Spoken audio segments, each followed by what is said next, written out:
कहां छिपी है अतीक की पत्नी शाइस्ता? पति के जनाजे में भी क्यों नहीं आई शाइस्ता?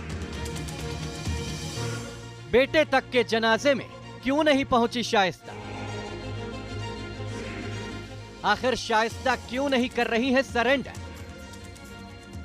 ऐसे तमाम सवालों की एक लंबी फहरिस्त है जो शाइस्ता को लेकर इस समय उठ रहे हैं। 50 से ज्यादा दिन बीत चुके हैं, लेकिन ना तो माफिया अतीक अहमद की पत्नी शाइस्ता परवीन तक पुलिस पहुंच पाई है और ना ही उसने खुद सरेंडर किया।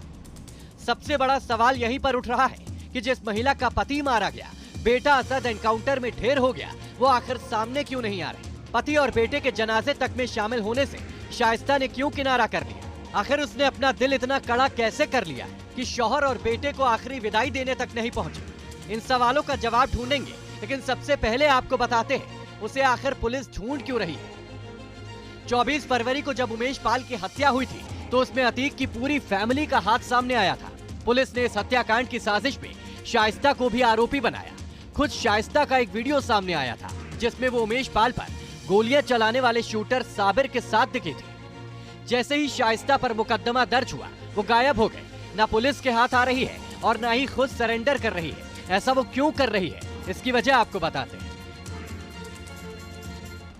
शाइस्ता के सरेंडर करने की पहली वजह उसे यूपी पुलिस पर भरोसा नहीं है। पुलिस कस्टडी में पति अतीक और देवर अशरफ की हत्या से वो डरी हुई है। बेटे असद के एनकाउंटर में मारे जाने से वो दहशत में है। परिवार में वो अब सबसे बड़ी सदस्य है और 4 बेटों की जिम्मेदारी भी अब उसी पर है और ऐसे में वो कोई खतरा मोल नहीं लेना चाहती। शाइस्ता के सरेंडर ना करने की दूसरी वजह उसे फरार शूटर ही सरेंडर नहीं करने दे रहे। उमेश पाल हत्याकांड में शामिल 3 शूटर्स अभी भी फरार हैं और कहा जा रहा है कि शाइस्ता शूटर गुड्डू मुस्लिम के साथ है। सूत्रों के मुताबिक गुड्डू मुस्लिम ही वो शख्स है जिसके दबाव की वजह से शाइस्ता चाह कर भी सरेंडर नहीं कर पा रही है। शाइस्ता के सरेंडर ना करने की तीसरी वजह उसे अतीक की बेनामी संपत्तियों की जानकारी है। अतीक ने जिन बिल्डर्स और कारोबारियों की कंपनियों में काली कमाई लगा रखी है, इसकी जानकारी शाइस्ता परवीन को है। कई सफेद पोशों को डर है कि शाइस्ता ने मुंह खोला तो राज खुल जाएगा। ऐसे में शाइस्ता को अपनी जान का खतरा लगातार लग रहा है और वो सरेंडर से बच रही है। शाइस्ता का पति अतीक अहमद मारा जा चुका है। तीसरे नंबर का बेटा असद एनकाउंटर में ढेर हो चुका है।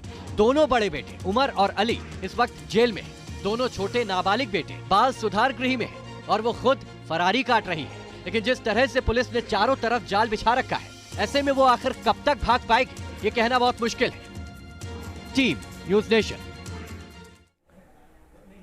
आखिर वो कब तक भाग पाएगी और ऐसे में क्या उसकी गिरफ्तारी हो पाएगी, बहुत बड़ा सवाल है। इसी पर ज्यादा जानकारी के लिए सहयोगी आलोक पांडे सीधा हमारे साथ जुड़ रहे हैं। आलोक, जिस तरीके से भागती फिर रही है शाइस्ता, अब लोकेशन ट्रेस हो गई, क्या अब यह माना जाए कि अब गिरफ्तार हो जाएगी?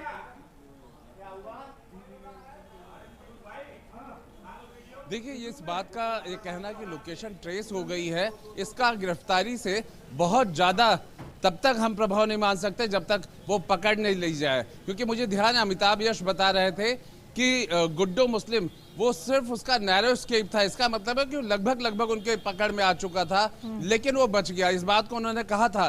तो ये ऐसे खिलाड़ी हैं, अगर कहा जाए तो ये लगातार एजेंसीज को भी धोखा देते रहते हैं। शाइस्ता परवीन को लेकर के हमें मान रहे हैं कि वो महिला है और महिला क्यों नहीं भावुक हुई, क्यों नहीं इमोशनल हुई पति की हत्या के बाद या बेटे की हत्या के बाद। लेकिन मैं यहाँ प्रयागराज में रह रहा हूँ, मैंने लोगों से बात की, कई जो यहाँ रिटायर्ड पुलिस अधिकारी थे, कप्तान थे, इन सब लोगों से बात किया। कहा ये जो खेल होता है इसमें सारा का सारा परिवार इन्वॉल्व होता है।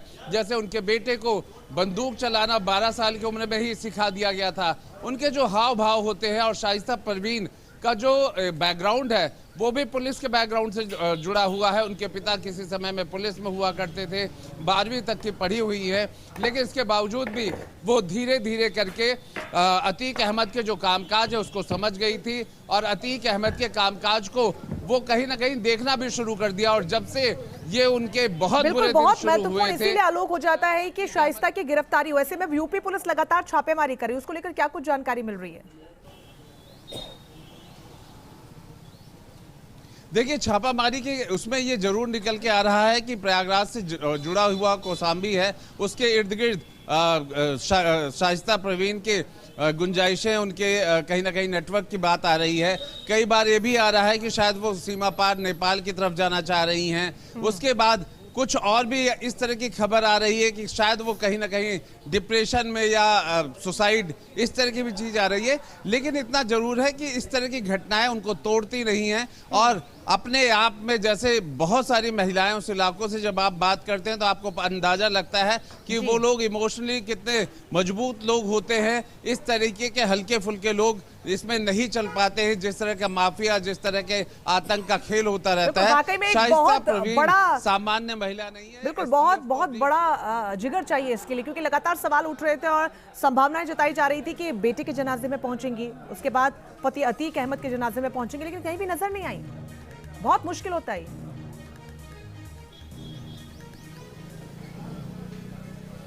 बिल्कुल, देखिए अभी एसटीएफ ने सबसे पहले गुड्डू मुस्लिम और उनके और भी कई साथी हैं उनको पकड़ने की पूरी कोशिश की, जिसमें बहुत हद तक कामयाबी भी मिली।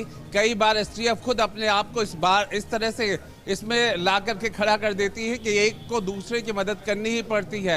एसटीएफ के पास बहुत सारे तौर तरीके आ गए हैं और एक गैंग को अगर दूसरे गैंग के साथ जोड़ दिया जाता है तो एसटीएफ को वो कई बार उसमें फायदा भी मिलता है।